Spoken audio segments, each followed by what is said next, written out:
So, welcome to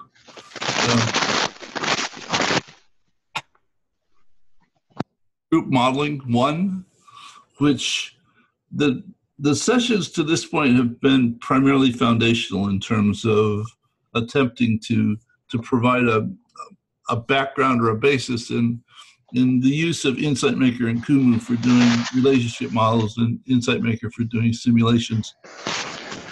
And to get people, to provide people a sense that they're not actually as difficult to use. I mean, some people are tremendously or very easily intimidated. I'm sorry, could someone who's not speaking mute? Because I just muted everyone, so hopefully that helps. Where was I?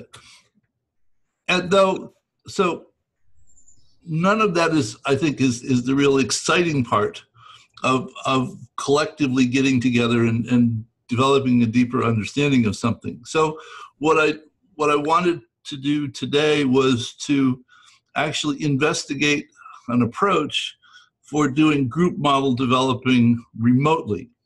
I have experience doing it in workshops with groups of people, and I'll talk about that experience. Though before I talk about my experience, do any of you have any experience doing group model development in workshops that you can share with us? Yeah, can you hear me? Yes, Massimo, go ahead. Hi, everybody, this is Max. I had an experience of doing some systems mapping modeling for a MOOC that was about exploring the system of international adoptions. It was together with my two colleagues of mine within my company. It was painful. I felt completely lost, and I worked on it for months, and I felt like it never completed. So it was a little bit of a trauma. Right now, I would like to do it together with my clients in real life meetings. And I'm curious to do it in a way that is not going to be, a negative experience again. That's why I'm curious to learn, to improve.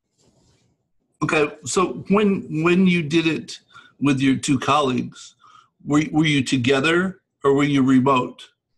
We were remote. Okay, and were you online together or were you trying to do it asynchronously? We were assignments, and we were guided with very specific instructions. We did it together most of the times. Some other times it was asynchronous. Okay. Yeah, it's.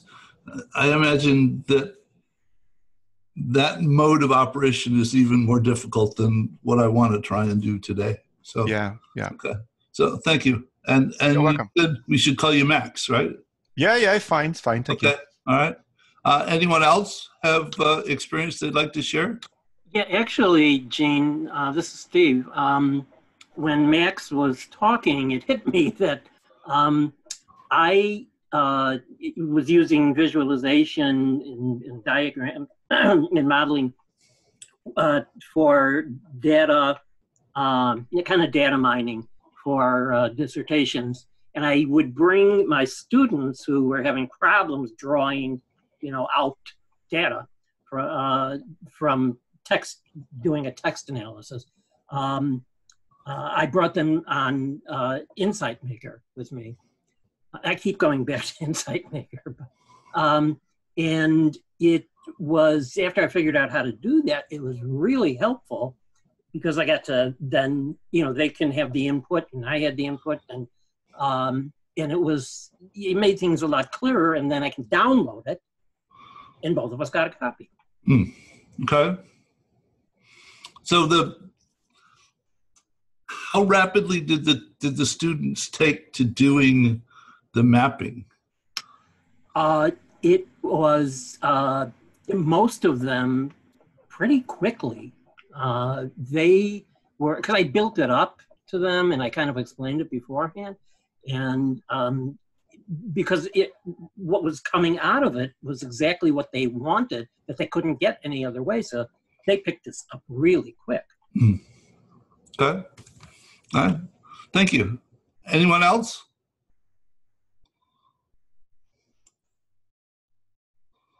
Well, I did some large mesh works, but I didn't build the system maps on the fly. It was more that after we gathered all the information that we built up the maps. So it was not building the system map on the fly. Sometimes with small groups, but not the way I think that we are having in front of us, working together with a group of 10 people making system maps. That's not what I've done. Okay. All right. So my own experience is in several different ways. A sizable group of people, 20, 25 people, that worked in different segments of the organization, and bringing them together to try and understand the difficulties occurring within the organization and how to address them. And once we introduced them to how to go about developing relationship maps, each group developed their own perspective on the situation. And it so happened that the accounting people were together, and the finance people were together, and the manufacturing people were together. And it was amazing how different the maps were, because they all had a different perspective on the situation itself. And as they presented them to each other, it was marvelous, the level of understanding that the different groups began to realize how different the perspectives were. The mistake that happened was somebody took all of the separate maps and tried to merge them together, and what they came back with, nobody understood. So that part proved to be not an appropriate way to do it. And I think the difficulty arose because the people that developed the individual maps were not involved in doing the integration together. Somebody else was doing it, and then they had to figure out how to explain it to them, which is part of what I came to understand, that I used to develop models for other people, and then I would have to explain the model to them, and then I would have to try and convince them that it was a meaningful model. People learn best when they're involved in developing the model itself. So I just don't develop models for other people anymore. People need to develop their own models. The other experience was where a whole group of people in a workshop, and the whole wall was covered with paper, and everybody was putting elements and connections on the wall at the same time. And the result was something that nobody could relate to, because nobody could remember what the pieces were. They would go ahead and draw connections between things, but they wouldn't take time to explicitly identify what the connection meant. And an hour later, even the person that drew the connection couldn't remember what they meant by the connection, so that it was an exercise in drawing this marvelous eye candy on the wall that actually didn't help at all.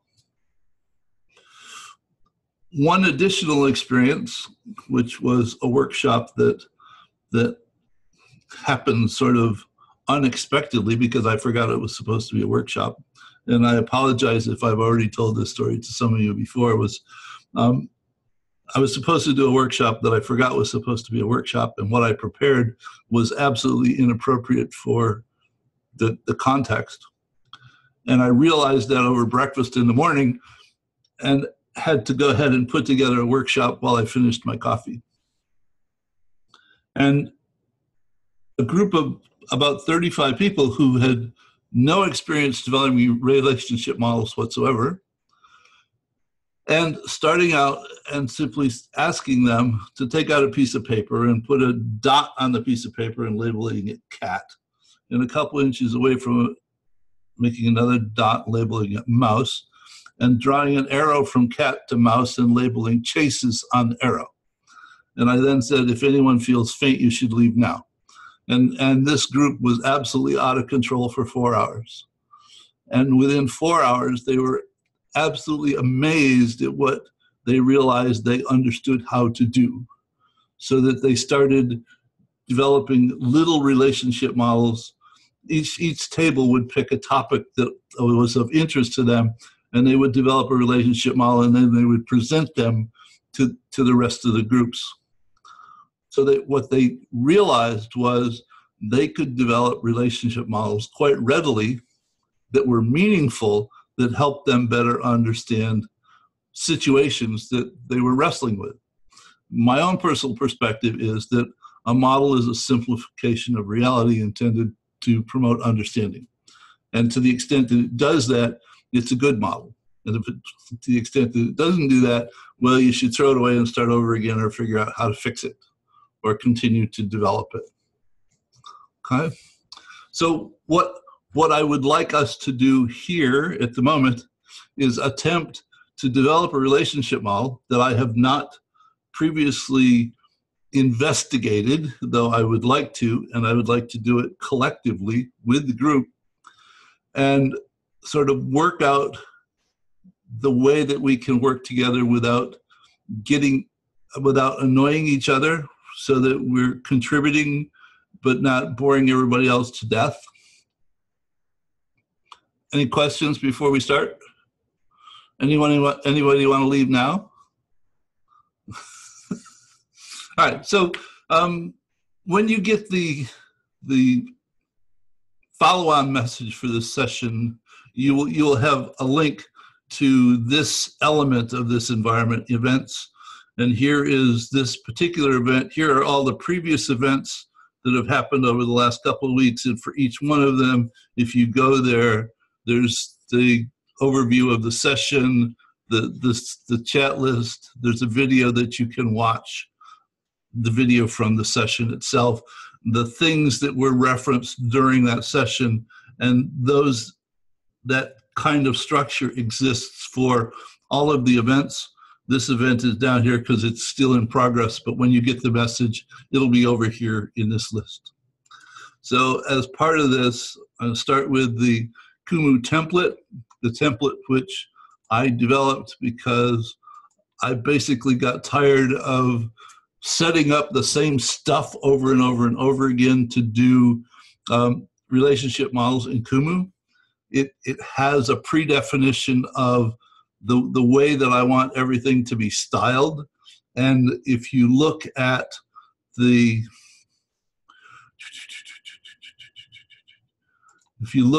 this first Kumu relationship modeling. Gene, yes. One question. What you're now showing, that's a mind map, I think, huh? It's in a piece of software called The Brain from the Brain Technologies. And okay, if you go to thebrain.com, they have a nice introductory overview video. There's a free version of this, which is extremely capable. Okay, I'll have a look at it later. Thank you. So this session that was done on 5/14 was talking about doing relationship modeling in Kumu, and I talked about the reasons why I developed this template. It's there for anyone to use that wants to use it. The thing I like about Kumu is, the models that are public. Anyone can go ahead and access it and go here and say that I want to fork this project. I guess fork is the programmer term for clone. And once I create this, I now have a copy of that initial template. I happen to have two Kumu accounts. I have a personal account and an organizational account. Notice that this one is in some place called STW, and this one is someplace called Systems Wiki. I have to move this. Okay, so what did you do? Again? Oh. I'm going to rename the project, and I'm going to call it Yeah. Tariffs. Now that I renamed it, now I have to move it. If you only have one account, you won't have to do this. It will simply be in the same place with the new name. So if you access this template, there's a video that talks about all of the structuring and why it's put together the way it is. And there's also access to information about the demo and the other content, and a link to the context for this video inside of Systems Wiki. But what the idea that I went through these steps, I held the shift key and did a drag select of all this stuff and get rid of it. So now I have an empty environment to begin to work in. And for those of you somewhat familiar with Kumu, the legend stuff is defined, the definitions for different types of connections are predefined. So I start, and what I want to do is I begin with what it is that I want to understand. Sorry.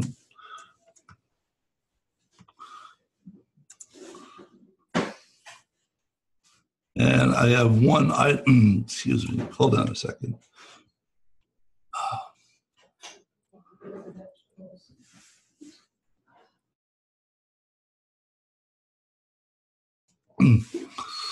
So the idea is I always start with my model with what it is that I want to try to understand. And I build from there, and I ask myself the same question over and over again. What is it that this influences, and what influences this?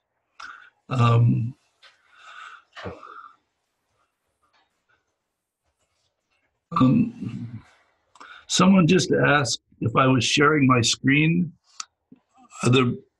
Is it visible to most of you, or is it not visible? Visible. It's a little small. It's visible. Yes, visible. So some other stuff that's come. What did we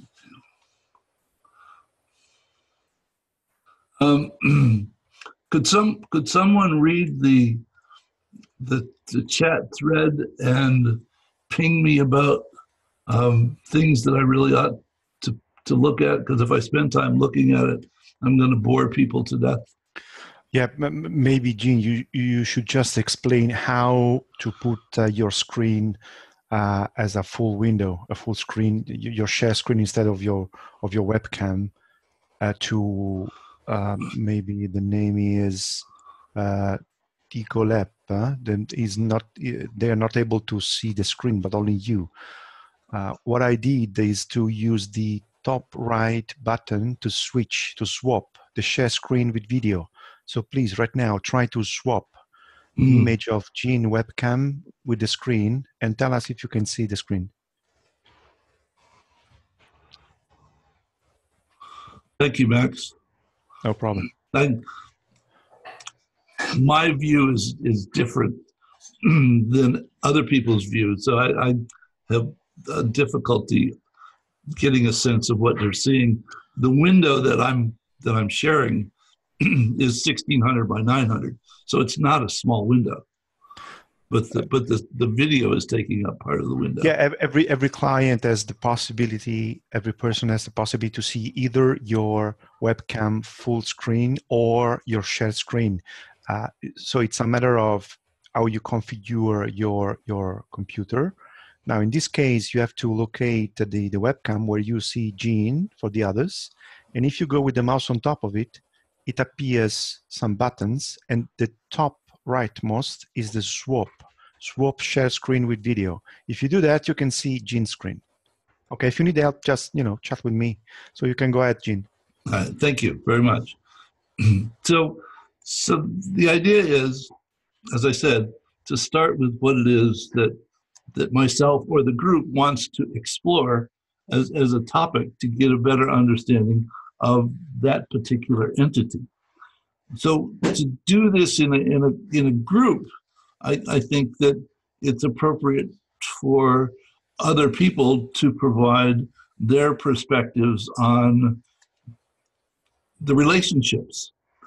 And in other words, Kumu doesn't let everyone work in the environment simultaneously, and I think it would drive a group nuts to see all this stuff appearing on the screen simultaneously anyway. So I would think that either people raise their hand and want to add a relationship to the map, or they go ahead and put it in the chat window, which I think is difficult because if you have several people adding to the chat window at the same time, whoever it is that's trying to update the model can't keep up. Thoughts? You know, the first thing I thought of here in terms of relationship is China. Okay, what about China? Well, I mean, you know, the problems we're having with, you know, with trade with them and, you know, wanting to add, you know, more tariffs and not being able to. And, you know. So the U.S. tariffs are a response to something from China, right? Well, that and politics. Well, okay, but we talk about one relationship at a time. Just okay, yeah, so we can keep up. So in this environment, all I have to do is hold the Alt key, do this, and say maybe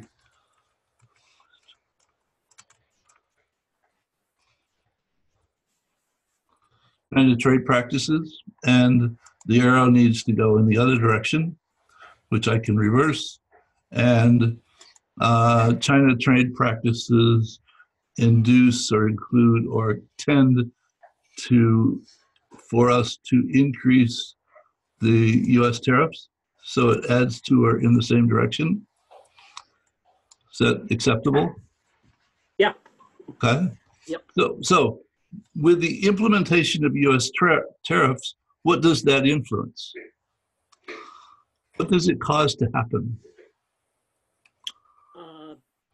Well, it's going to cause a core inflation, or possibly a core inflation, you know, in the U.S. and over time. Okay, and, but what's the first thing that it's likely to influence? What's the direct effect? Relationships with China. Money. Increased prices. Okay.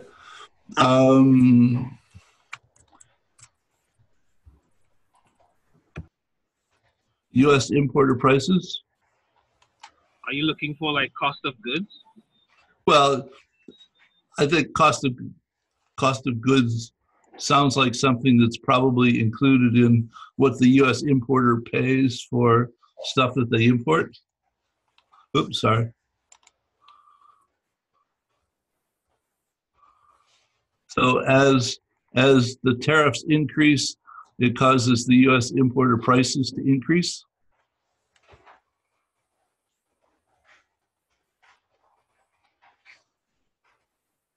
And when the U.S. importer prices increase, what's that likely to influence?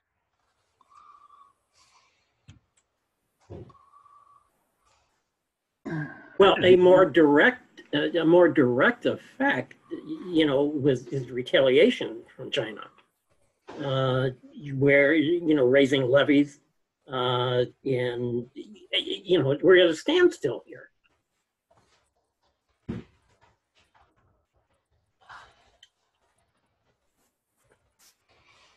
You know, this is not my area, but well, this is all you hear.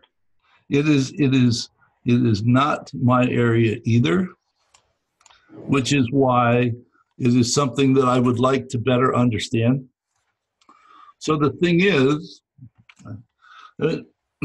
my experience is of the thousands of people that I know who claim to be systems thinkers, I can probably count on my hands and toes the number of them that I know that actually spend time developing relationship models. And I cannot fathom how they comprehend,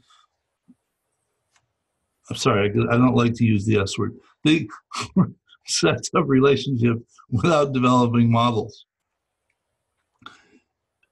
And asking about it. This is Marcel. One of the roots why the US is taking action on tariffs is that they feel that the middle income class is being hurt, and that's because through the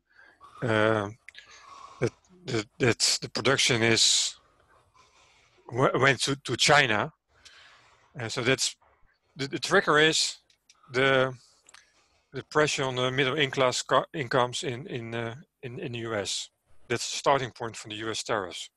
The question is if the US importer prices will have an effect on the middle class. So if it will help the middle class, yes or no?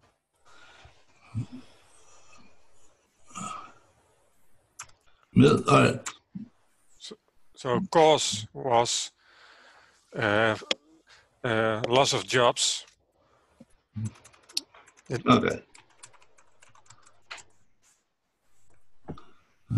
Generally, you know, China is really not going to be paying for any increased tariffs. I mean, it's the American companies that are importing this, you know, the material or whatever they're getting.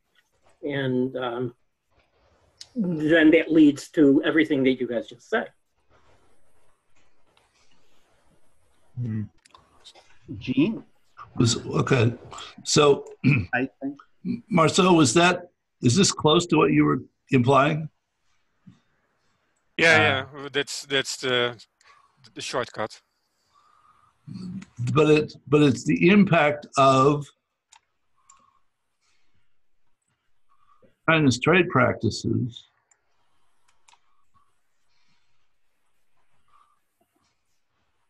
Gene? Yes. But China's trade practices actually reduce we are going to middle income population. We are making shortcuts, and it's true. Probably it will affect middle income population, but probably we have to add some points before reaching this. Let's say if we something which is direct, U.S. importer prices will go up. No. Yes. But directly will affect also the volume of import from China. No. The volume probably will decrease. And no. You know, the problem with this model so far is that it makes the U.S., you know, seem like little angels. You know, I don't know what, yeah, okay.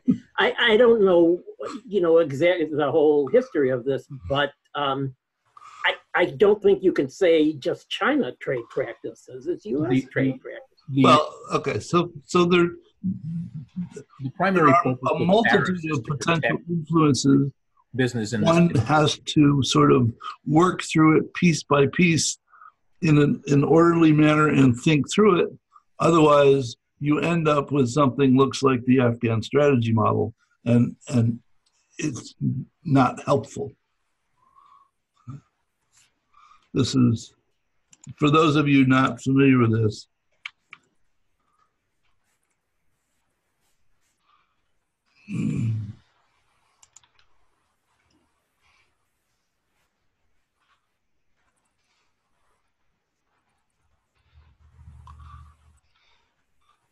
this is the image that I'm talking about, which ended up on the front page of the New York Times once upon a time, and probably set the whole field of systems thinking back by about a decade.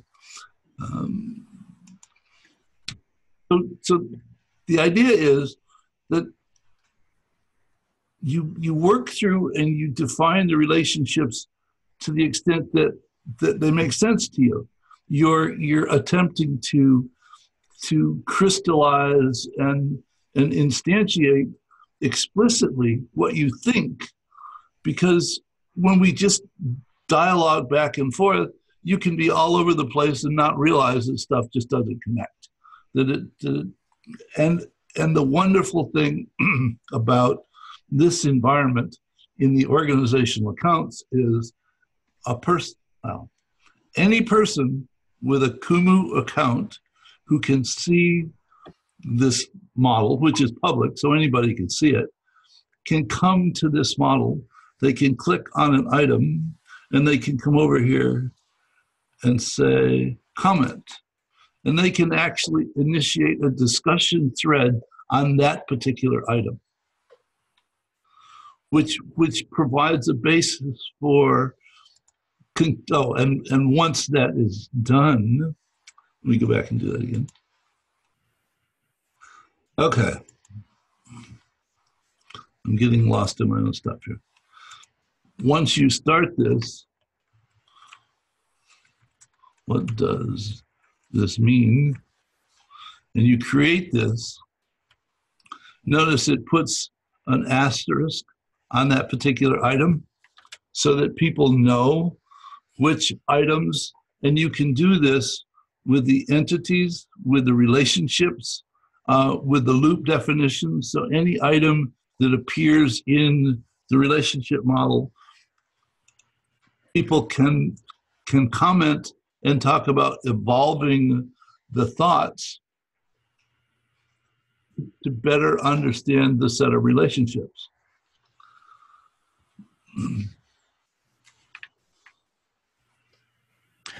Gene, may I add something?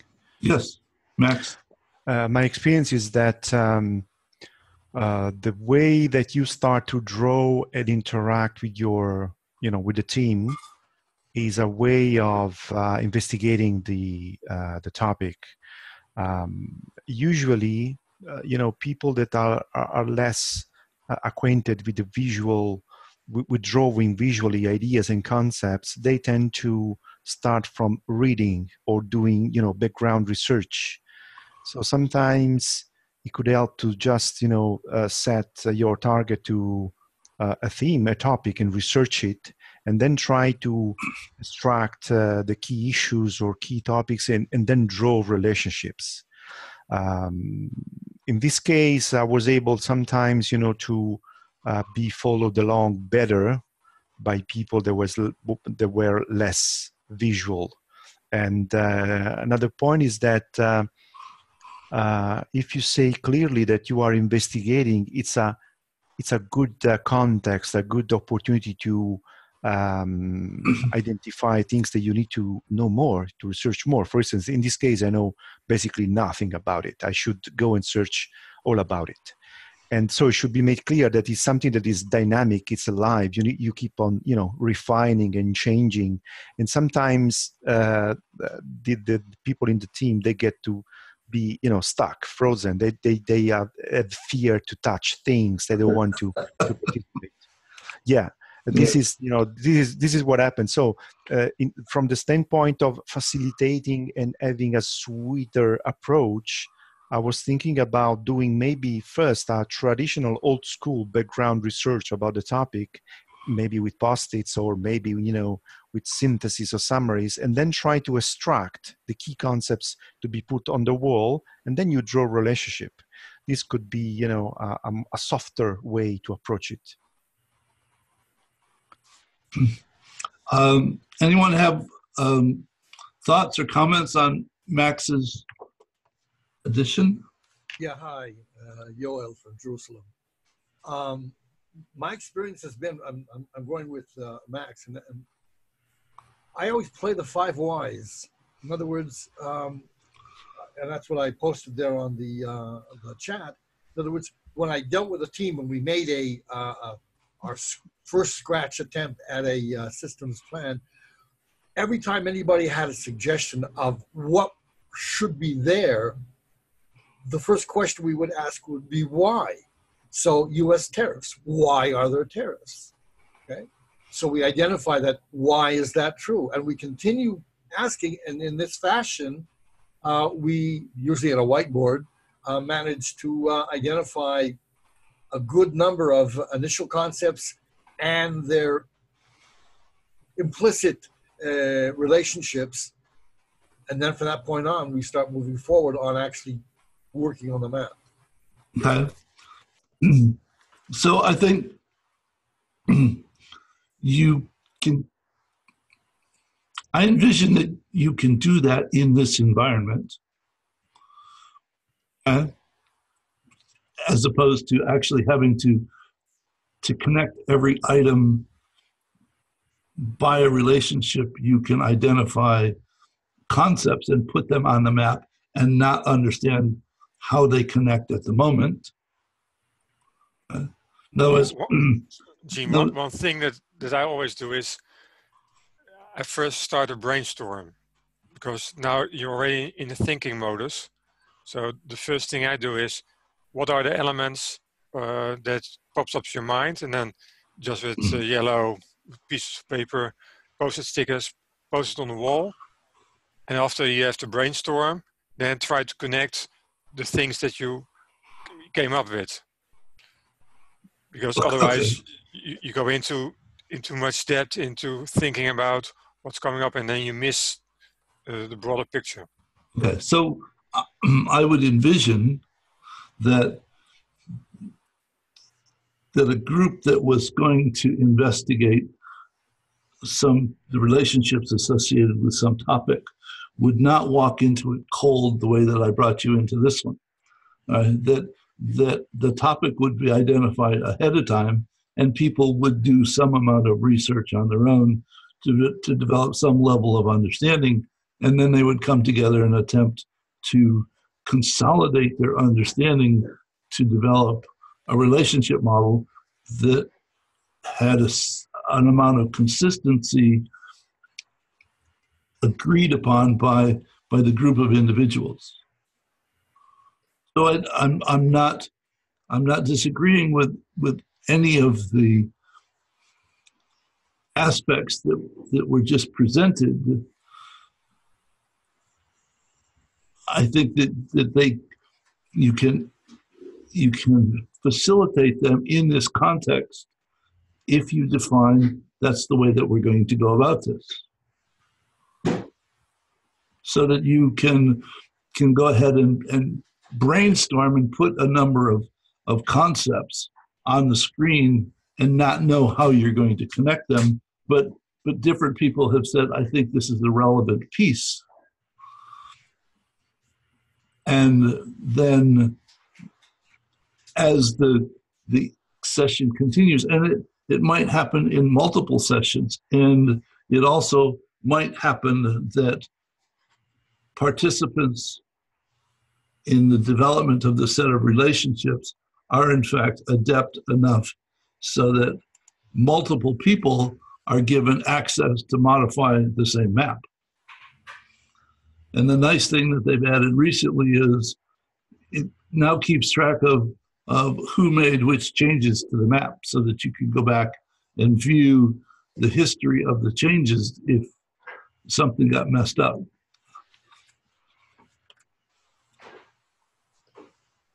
Okay. Additional thoughts? Gene? Go ahead. I think we are not expert in this, but it's a good example because it's also, we know at least something about international trade also. It's an example. I'm happy to continue as such because it will, it's an example. It will help us when we will be building a relationship model in the future.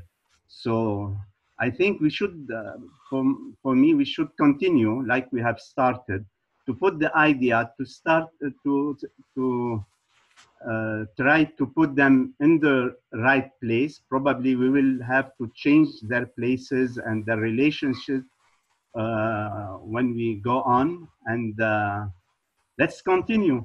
Okay, so, and I agree with those points in that the likelihood that the set of relationships that are initially developed are correct is somewhere around 0. All right, some of them will just be incorrect. We have an inappropriate perception. I mean, the labels are wrong. The connections go in the wrong direction. Just it happens. Though in this environment, I tell people that I think Kumu is about as fluid as a pencil and piece of paper, but it has a better eraser. All right, so that you know, if I decide that this is in the wrong place,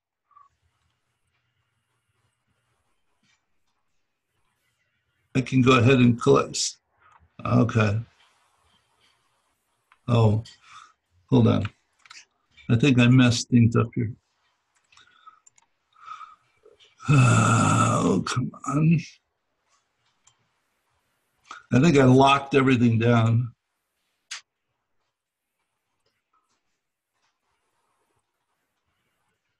There, that's better. You select this. This is what is wrong. You can actually move the arrows from one place to another. You can change. You can move either end of them.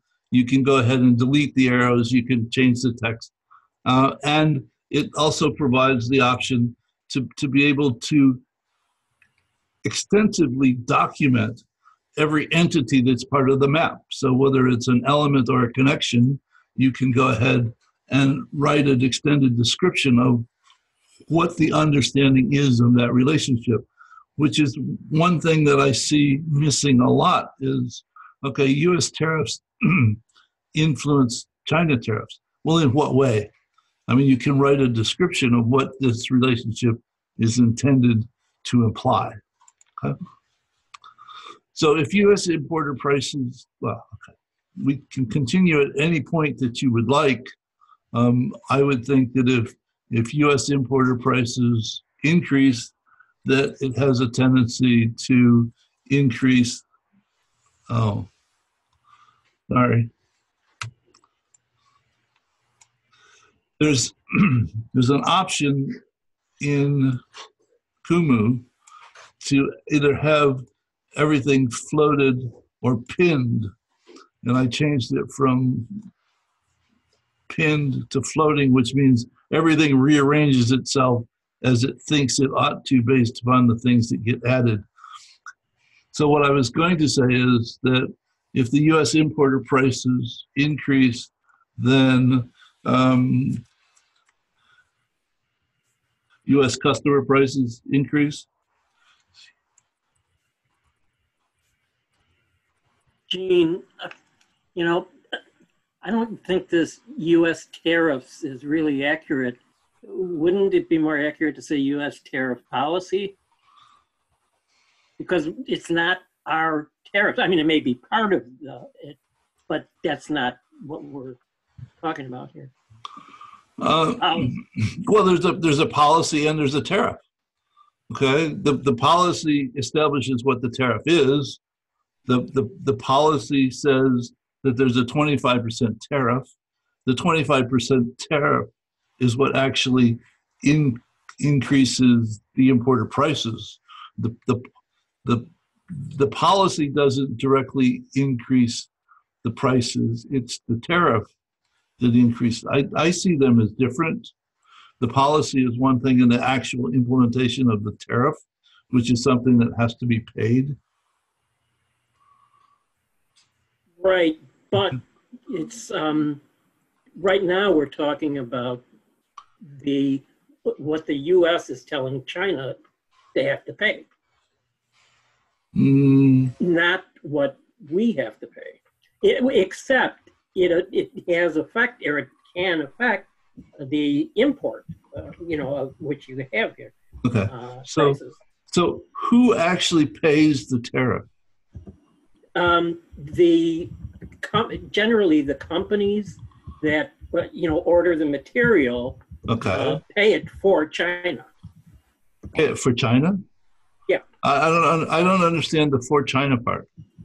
In other words, so China doesn't really always pay the tariffs themselves. It's the importers. Right. So if China has something they want to sell for $1 and we put a 25% tariff on it, whoever imports it has to pay $1.25 for that item. But the 25 cents doesn't go to China. Where does it go? Where does it go? U.S. government. U.S. to the U.S. Okay. So that when the U.S. importer prices increase, it also government something, I don't know. Goes into the treasury. Yeah, it goes to, right, or something like that. Okay, so that the tariff, let me go ahead and say that adds to, and say that increases, but let me also say the percent tariff, so that I now know what it is that's actually going there. It's the percent of the tariff that's going to the Treasury. Right, yeah. Okay. But if we also consider the money that the government treasurer is getting, it will slow down because also the import volume will slow down. Right. So the import, see that they end up getting less money. Okay. Though with an increase in U.S. customer prices, doesn't that have an impact on the demand? So that this causes a decrease in the demand, and it's the demand. That's not exactly the case. Okay. You've got complementary products. What U.S. hopes to accomplish is that U.S. people buy more U.S. products. Okay. So if there is a comparative same product in the U.S. Demand will remain the same, but perhaps a little bit less because the prices will go up. So not everybody is able to afford the products. So the demand will slightly go lower, but the customers will buy the products that in the US are more expensive, because otherwise people already would have bought that product. Yeah, so I guess I'm agreeing that the impact of the tariffs only work if you have alternative sources for the product. Yeah. And that's the reason why, for example, the chairman of the Chinese parliament visited this week a mine in China for rare metals, because China is controlling 90% of the rare metals in the world. And at the same time, he was referring to the Long March of China. So Xi Jinping is saying to the US, you can do all what you want with your tariffs. We cannot compete with you with the tariffs, but we have something else where we can compete with, and it's the rare metals. And perhaps that's the reason why Tesla is going to build the battery facilities in China. So they don't have to import the rare metals. Yes. Okay. So the tariffs actually, increasing the tariffs in a sense actually moves jobs out of the US. So that's another relationship. From where would you connect that? Would you connect it directly to here? Well, again, it's that whole thing about cost of goods, right? So the tariffs increase the cost of goods. Okay. Well, it's cost of goods from the target country. So if this whole thing is about US, China, then it will increase the cost of goods coming in from China. Okay. Or will shift demand away from China. That's the whole point. It will shift Right. demand. So U.S. foreign demand declines. Well, from China anyways, because you could shift to another foreign location. It doesn't have to be, you can shift from China to Malaysia or somewhere else, which is what people do. China ships their stuff to another country and people buy it from there where the tariffs aren't set. So, sorry to muddle the waters, but No, my you're not. I mean, you're actually adding perspectives that I hadn't thought about before. So that there are the initial thought was just the situation between the U.S. and China, and the realization is that the rest of the world is there also, that there are potential relationships that influence the way things are going to unfold. So that simply thinking about the US and China is a limited perspective. That there's And on top of that, it goes way back because China has cheap labor, but Europe and the US also exported their environmental problems to China. And China didn't pay for the environmental problems. So we got cheap products and outsourced our environmental problems. So that's also something that has been going on for decades. And while outsourcing the products, a lot of jobs were from the middle class areas, people. So they get less income, and they feel that they cannot come along. So there's a lot of dissatisfaction within the middle class. And the exporting of the environmental problems to China and the cheap labor causes all kinds of inequality. And the only one that skips the boat, or whatever you call it, are the 1% with the highest income. So as a matter of fact, the people in the middle class are dissatisfied because Europe and the US outsourced the problems, etc. So it's something that built up for decades. So you need to know more background. So Marcel, I followed your thread.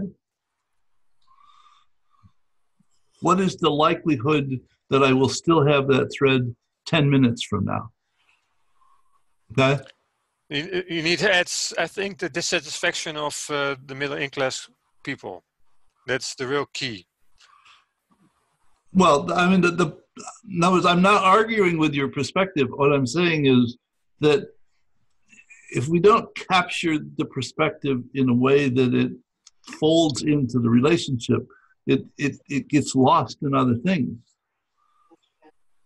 So, okay, so let me jump in. So what may connect the two ideas is you need to introduce the price of goods on the shelf. That sort of connects it back to the person on the street, which then introduces all the other politics, which will actually close some of these loops, because if the angle that he's looking at, but there's the whole environmental piece. But if we were to look at the political implications of this, there's the financial implications, which is kind of what's on the screen now.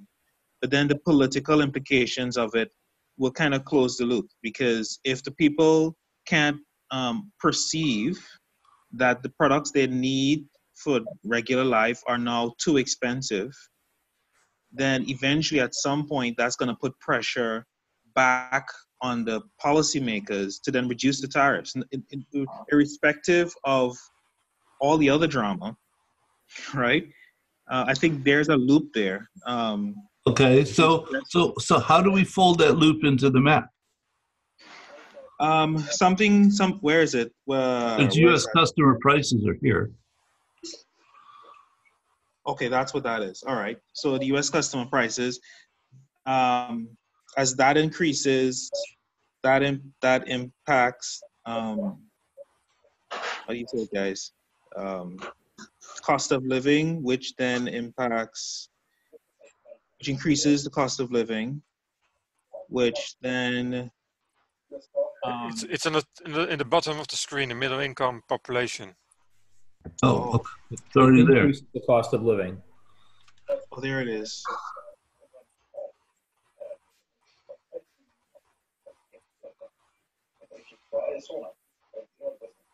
Well, the problem is when you say impact, what does that mean? Like, what is the wording?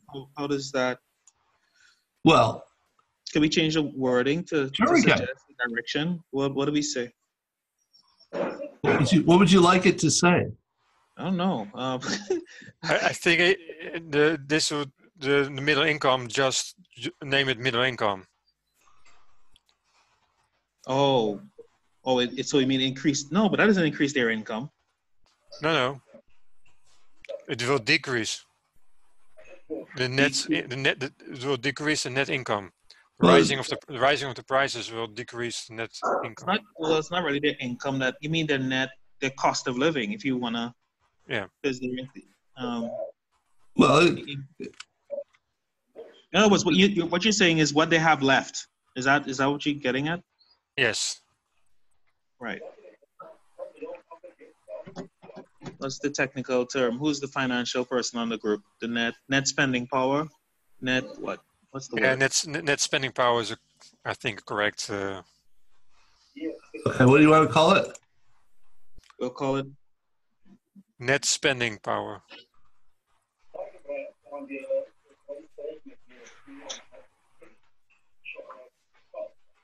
Huh? So now you've changed the name. Let's see if all the other relationships remain the same. China trade practices decrease the U.S.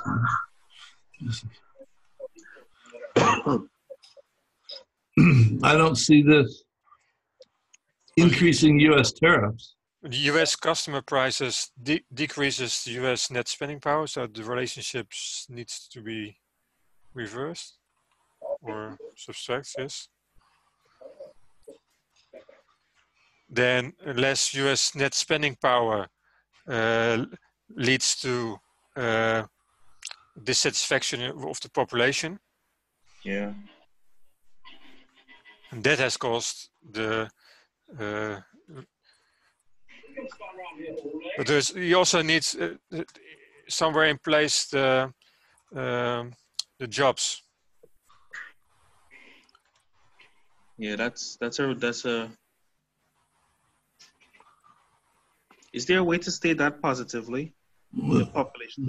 I always get confused when you have negative words like that. Yeah, and we actually tried to use positive noun or noun phrases as opposed, because you end up here talking about the increase and decrease of dissatisfaction, and it gets very confusing. Yes, right. Could we say like approval? Population satisfaction. Population satisfaction. Here's a brilliant.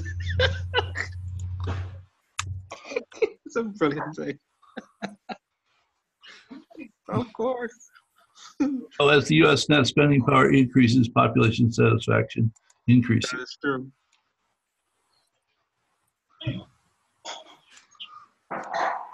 And what this relationship between U.S. net spending power and U.S. tariffs? No, I think that happens via the population satisfaction. It's not direct. And somewhere in between there. But as the go ahead. And the population satisfaction, you need to link with jobs. Yes. The jobs that have been outsourced to China. Oh, there's a perception.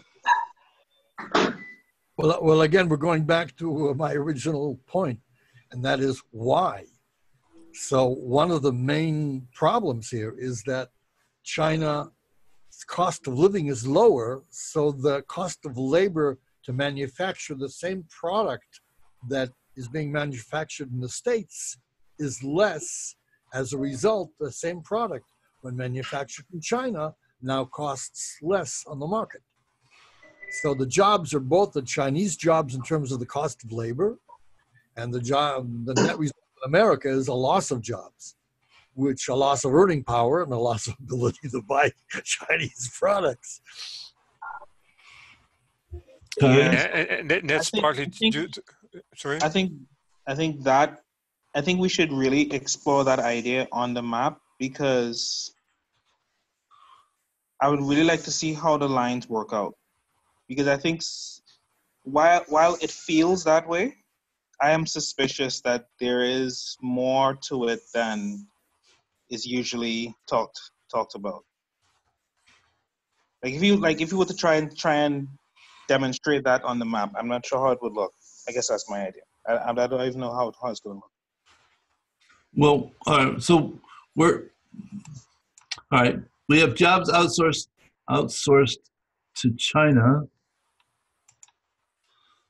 Yeah, like what's driving that? Well, what influences that? Two things: the population of labor in China in the last 3 decades, then the cheap labor, because China was quite poor, the labor prices were low, and third, what I said, Europe and China were exporting their environmental problems to China, and China didn't include that in the price of the products. Okay, so what is it from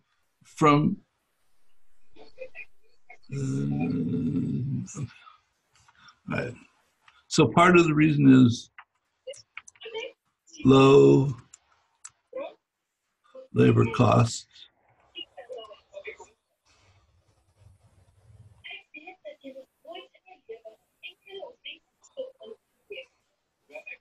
Yeah, another item that you have to, if you're looking now at the influences on why Chinese products are more competitive, is the China controls and artificially controls the exchange rate so that their currency is more competitive against the American dollar, making their products less expensive in the American market.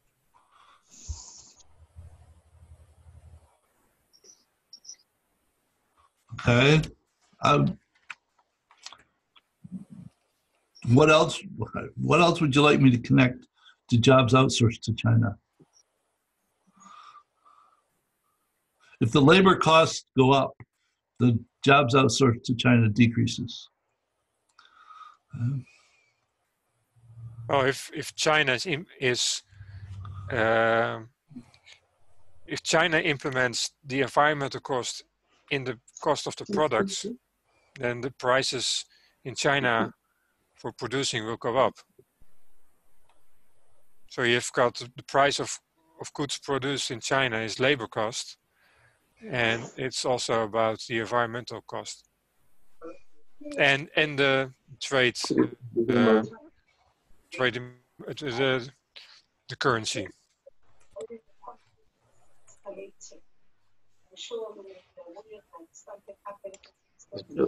Is even om samen medal te bouwen.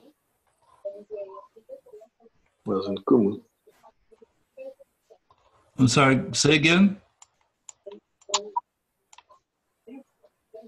Mario, you had a comment? Yeah. I don't know if you can hear me. Yes.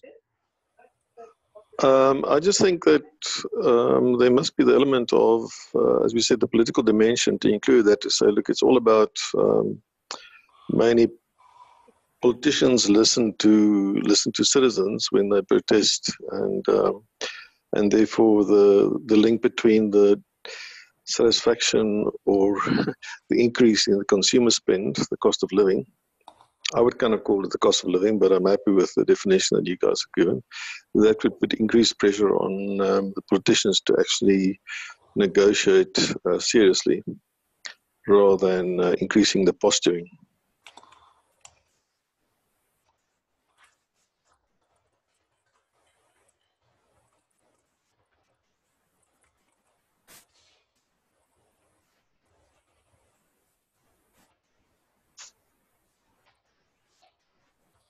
So as population satisfaction increases, the pressure to negotiate decreases. Yeah, yeah. Okay. And where would you like this to go? Let me just see the map again. I think, but with the swapping of Zoom, looks like you have to close the chat window, which is kind of funny. Anyway. What, the chat window is over the shared window? Yeah, you have to close it. Yeah, pressure to negotiate, to connect that to an entity that I would call that has an influence on the actual. So I think there's an entity missing, which I in the chat said there should be an entity that says this is the actual trade negotiations. So the US-China trade negotiations, I think, should be an entity.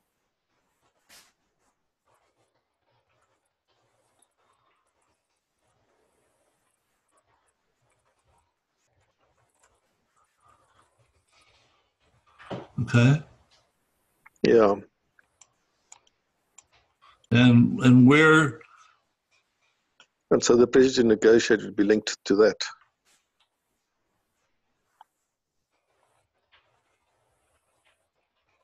Yeah, and I think then one can also put in positives and negatives there. So what things negatively influence the negotiations? And I think it might be that it is the small things like banning Huawei and so on. So it becomes a bit more concrete in terms of the actual dynamics around the trade organization. Around the negotiations, with maybe something bigger driving it, which says maybe monopolies. I mean, if you look at the world, the global world is full of monopolies or duopolies in terms of telecoms, for example. That's one example of the two biggest countries, two biggest companies, and China's role globally, I think, in terms of a cheap mass producer of consumer goods should be recognized as some of these sort of big drivers that would influence most negotiations. So, okay. Are you talking about connecting something to pressure to negotiate or to US-China trade negotiations? To the US directly to US-China trade negotiations. So what are the major influences that will always be there in terms of the imbalance? People talked about the imbalance in trade. So feed in the imbalance in trade. And then you could say, look, there's also the commercial interests of each government in terms of the company's commercial interests, which actually drives the negotiations as well.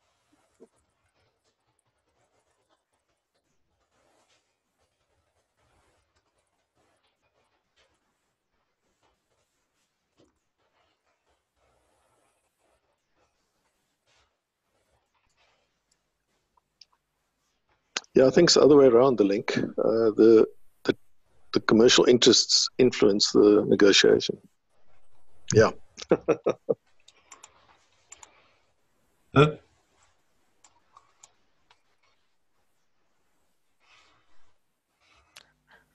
we need to have the currency in the model somewhere. There's definite state intervention by China to boost the value of the renminbi. I think that's a definite. Okay. Is it easy to suggest that increased pressure to negotiate somehow will result in increased tariffs?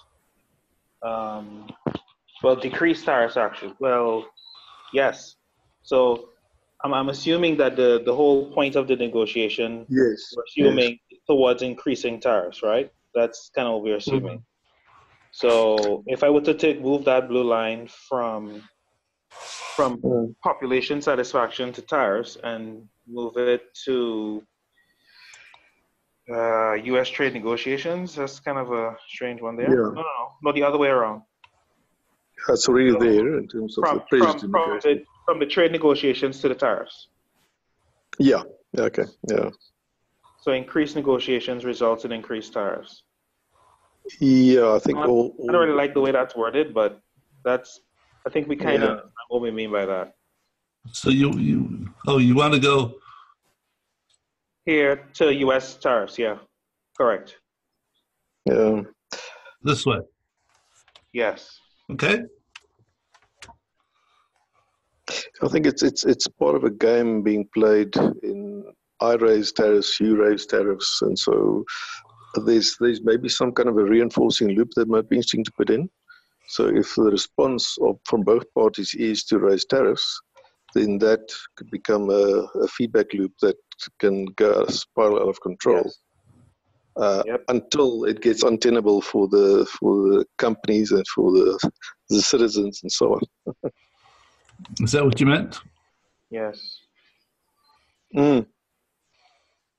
Yes, I think that does it, because then when you increase the tariffs, that eventually hurts the population, which creates a disincentive for the tariffs. So somehow that should be controlling, sort of counter that. So U.S.-China trade negotiations increases, well, wouldn't the whole intent of having negotiations be to figure out how to get rid of the tariffs? That's why the whole thing, not really. No. If we go with the current mantra with Put America First, then the tariffs are supposed to make things. This is the competing concepts, right? Because on the one hand, you're trying to satisfy the consumer, right? For them, the best thing to do is to lower the tariffs in a sense. But then if you're looking for the jobs perspective, then you want to create an incentive to move jobs back here. So if you increase the prices of goods coming in, then people locally would feel, well, okay, maybe there is a market because the prices are higher that can accommodate my local costs. And so, I'm more incentivized to just do the business here, just produce the product here because the prices are so high anyways. But you can make the loop from local product demands right on top screen to if that increases, then the jobs outsourced to China will decrease. Then the jobs in the US will increase. Then the population satisfaction will increase. That's what they hope to do.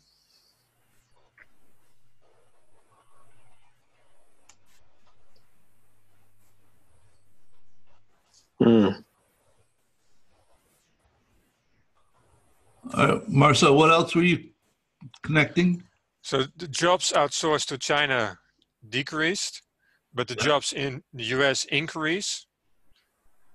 And the jobs in the US increase means increasing population satisfaction.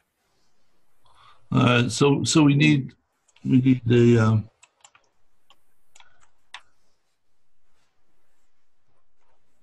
U.S. jobs. Oops, wrong one. Sorry. Reverse the direction on this. U.S. jobs increases population satisfaction. So in the local product demand increases U.S. jobs. Oops, sorry. Yeah.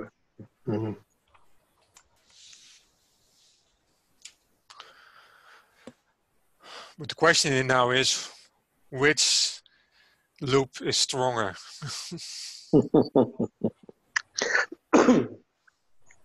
it was interesting to have a variable such as so the issue of free trade, because the free trade principle is not to have tariff, not to interfere in the markets directly, and therefore is there somewhere to say that the extent of free trade is decreasing.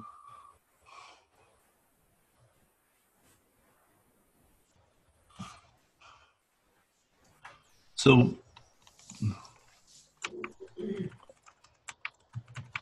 free trade is a concept. Yeah. You can add a volume to it and say, look, 99% of the products are free from trade restrictions.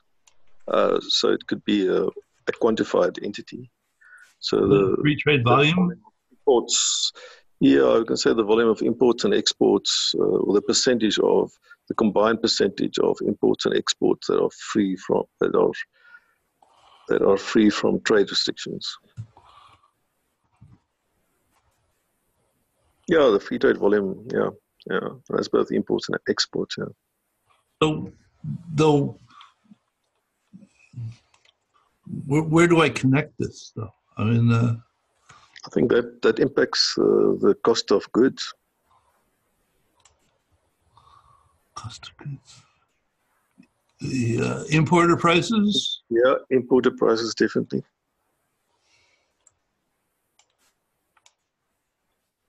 And it's the same for China. So the free trade volume reduces importer prices? Yeah, it has a reducing effect. Yes. Okay, and where else would you like to connect it? I think just to reflect the China side of it, because they're also negatively affected in terms of their export potential. So whereas it's seen as this is just to get away from value judgments. In other words, so look, for China, it's also hurting them. So a free trade volume is to the benefit of the Chinese as well. So what could say Chinese, if you want to, Chinese exporter, the percentage of Chinese exports that are constrained by trade tariffs, or if you want to be more direct, to say that the market decrease for Chinese exporters. So the market of Chinese exporters, and then say there's a negative effect on it. A negative effect on what do you want to label this? The demand for Chinese exports.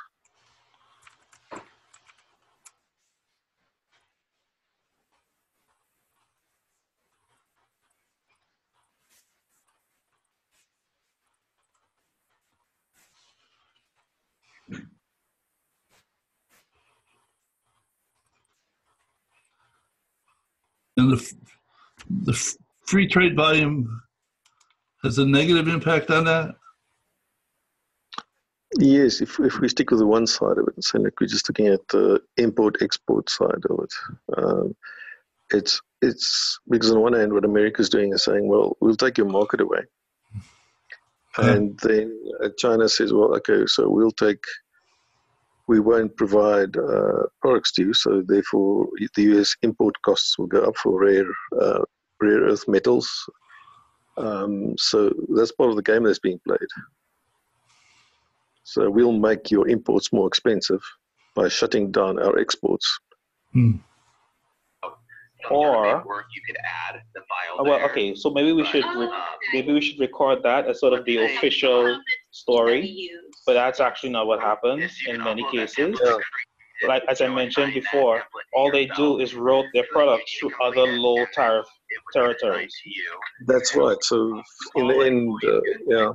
So they still win. I mean, targeting China is huge. It sounds really good. It's a great soundbite. But then if you follow the imports in other countries all of a sudden just increase proportionately. So it's like suspicious. Where'd it come from? And then go ahead and click on all employees. Carl Garth, have you got another communication going on in the background? Yes, could somebody please mute again? Thank you. So, okay. All right. So suppose we take a moment to sort of recap or revisit what's happened over the last hour in terms of attempting to explicitly identify a set of relationships that have come from multiple people's perspectives, that as it stands at the moment, if I showed this to someone else, it would make their head hurt and they just want it to go away. The idea is, I think, from this point is to more explicitly clarify the components, to write descriptions of what the pieces are, to find what the relationships are, add additional pieces, turn it into an unfolding presentation that begins to, instead of showing us all at once, unfold it piece by piece so that it tells a story. And then for all of the ones that I do a YouTube video voiceover of the unfolding as it unfolds, so that when I give it to someone else, they can watch the video and see or listen to the story as it unfolds and provide comments, questions, or feedback on the model itself by actually interacting with the model by adding comments so that the model can then go ahead and evolve. I personally find that based upon this set of interactions, I have much more to think about than I started with. It needs to crystallize or clarify or become tighter for it to be more meaningful, though I found the exercise beneficial. Thoughts from other people? I think for me, I do apologize about the background noise. I had another meeting start, but I just couldn't rip myself away from this one, sorry. So I've muted that one. But I think one of the interesting things it's different narratives on the same story, right? So I think there's a really great opportunity to sort of map out the typical headline narrative, right? And sort of show how all those dots connect in a nice, convenient, very simple story. But then after that's done, then start adding in the other stories, you know, the influences of other territories. And then, for example, the correlation between US prices and local product demand. Well, that's the theory. I mean, that's what the theory is supposed to be, right? Okay. But then if you start putting in other ideas, then you sort of how it would explode. So it'll be interesting to see if not just the existing map itself, but how items changed as you discuss it. You know, again, on the YouTube video or something like that. That would be really, really interesting, just to show the development of the idea, the same idea from different perspectives. Okay. Marcel? I think that we've done in an hour quite some view of the world. It's much deeper and in different layers. You started in the present. You've got the future where you want to go, and you need also to understand why things happened, why Trump was starting the U.S. tariffs, etc. So we did three things in one. So I think in 1 hour we did a nice job with people that are from different backgrounds. But well, it's good. You can do it online. So that's was an interesting experiment. Thank you. Thank you. Kim? Yeah. So a couple of things. So I wasn't paying attention, and I'm sorry about that, about how much everybody else was putting in the information into the same document you were. Or were they telling you things and you were putting in the information? They were telling me things and I was the mechanic. Okay. So I've been in lots of sessions that are like this before, but using Stella, what used to be Stella, now I think. So, and you know, what we've created here is a, it's not a functional model, it's a, what, I forget the word I want to use. It's a qualitative relationship model.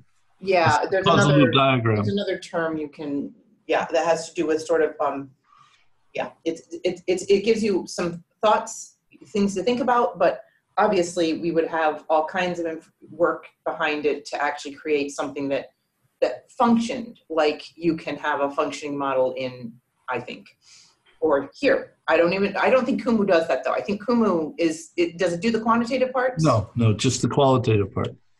Right. So it allows you to have discussion. I think it's good for discussion.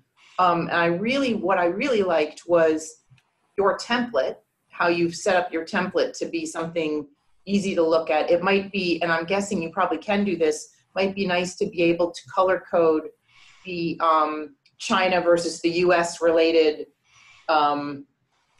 items, you know, stocks and flows. So possibly those can be, you know, color coded. I don't know if that's true or not. Yes, the extent to which one can play with the decorations in the environment is practically unlimited. Yeah. Okay. So I guess one of the things I wanted to ask is Kumu, or because I think actually does this now. It's expensive, so I don't own it right now, but I think it does allow for multiple people to work on the same document. Does this allow for that? Had we wanted it to?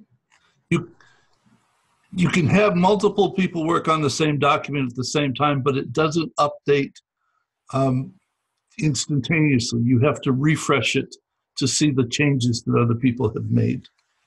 So that if we were doing this and there were 3 people making changes to the environment at the same time, periodically I would have to come here and reload it to see the changes that other people made, and they would have to explain it to the group. Which is doable running. We for the online version equivalent to I think in Stella and VenSim, both of which I've also used.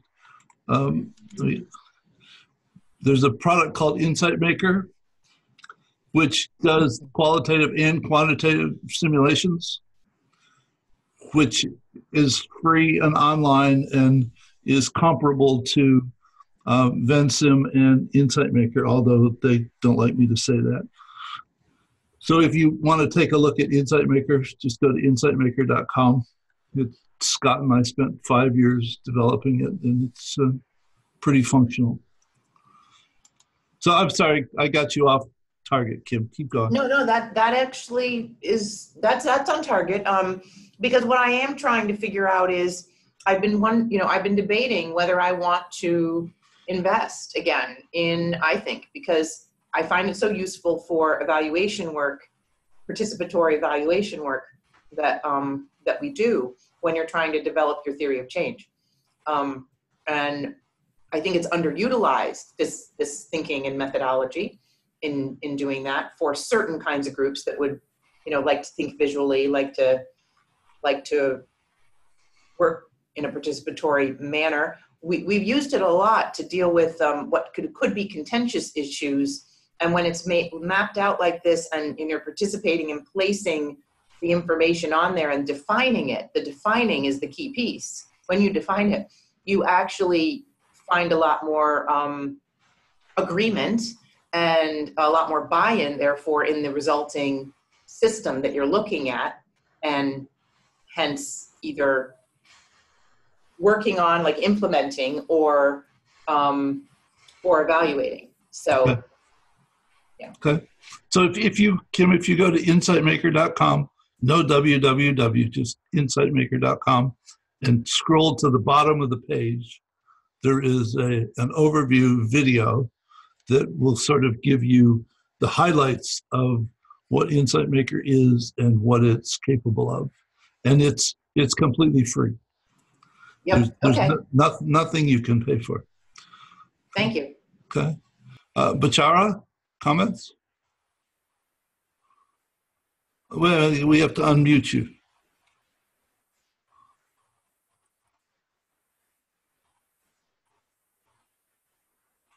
You want to unmute your mic?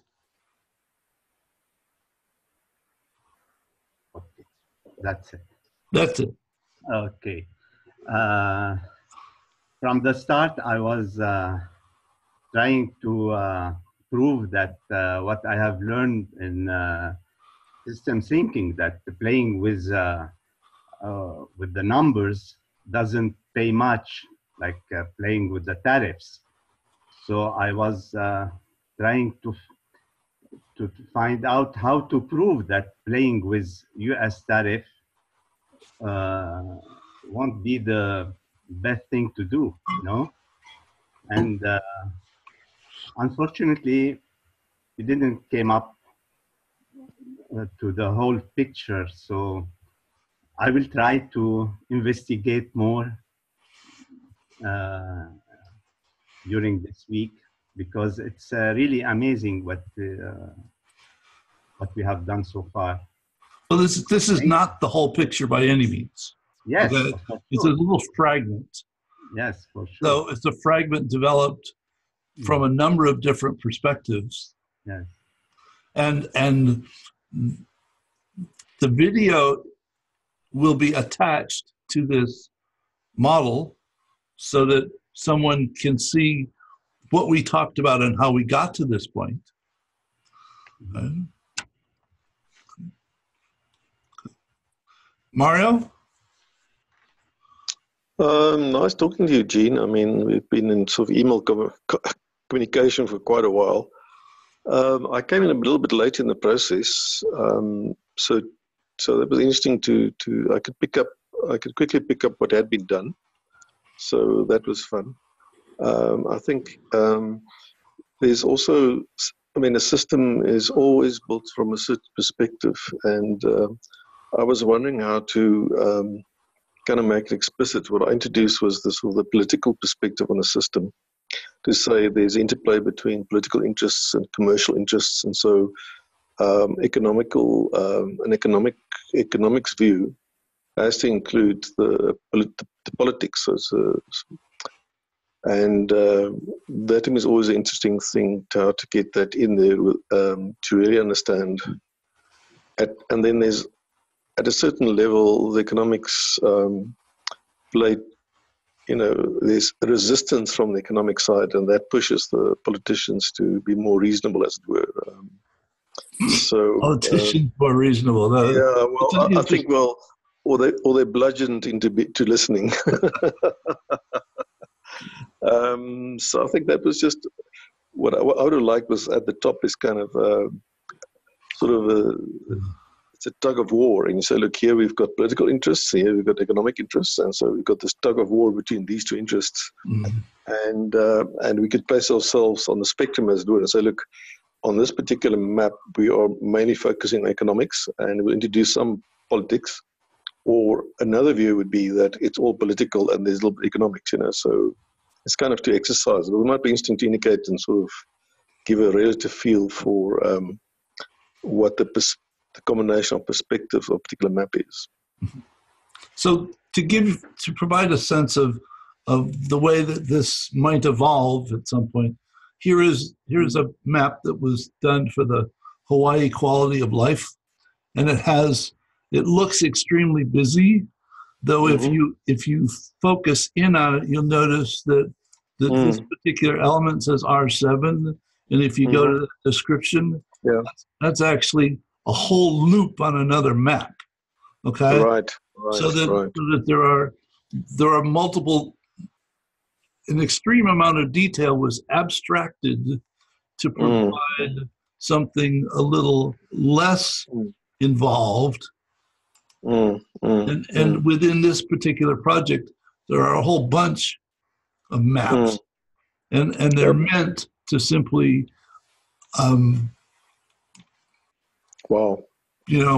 allow one to drill down into particular aspects of the relationships, as opposed to try to hit somebody with all of it at once. And we're still trying to figure out how to put it, how to spend time and develop a level of understanding that you can then share with someone else without overloading them. Okay, because I mean, if you just send this picture to someone, send this map to someone, it's not going to take very long before they simply close the window because it's overload. Okay, so what I have personally found is trying to figure out how to tell stories. So that you unfold it, and they watch the model unfold and they listen to the story, as opposed to trying to figure out what the pieces mean. The story connects the pieces together for them. I have one that I did, Wolf, the boy who cried wolf. The Boy Who Cried Wolf, which is one of Aesop's fables. This is The Boy Who Cried Wolf, which then has a presentation that unfolds that piece by piece by piece, which is not very informative by itself, but what exists is a video which simply unfolds this relationship model, so someone can simply listen to me talk about the pieces as I unfold them. And that seems to have worked well, though it's still trying to figure out how to do it in a meaningful manner. So what I would like to do in future sessions is either some number of us continue to work on the tariffs model, or some number of us figure out some other set of topics that we would like to work on.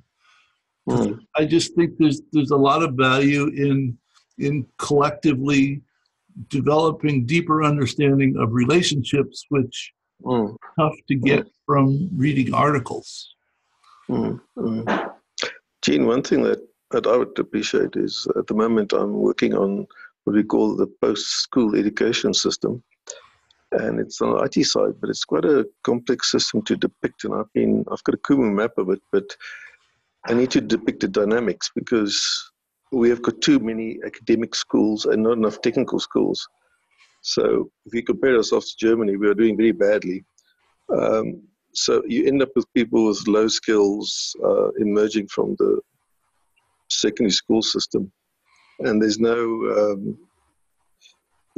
channels really to improve your skills. So it's a systemic problem, and to look at the dynamics of education and employment